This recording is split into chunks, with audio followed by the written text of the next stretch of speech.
जाता था। मैं उस देश की नागरिक हूँ जहाँ डाली डाली पर सोने की चिड़िया लगा रहता था।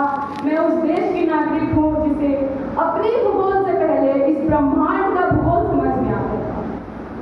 आदरणीय समादेष्टा महोदय और सहायक समादेष्टा महोदय, मैं महिला आरक्षक चेतना रानी, भारत सीमा सुरक्षा बल से 183 बटालियन। आज का इस वाद विवाद प्रतियोगिता की विषय है कि युवा शक्ति ही भारत को बदल सकती है के पक्ष पर अपने विचार रखने जा रहे हैं। युवा का मतलब है आत्मशक्ति, आत्मविश्वास। युवा का मतलब है त्याग और तप।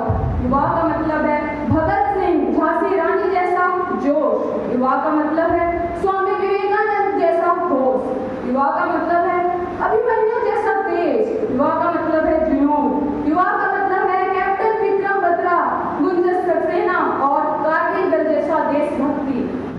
याद रखना,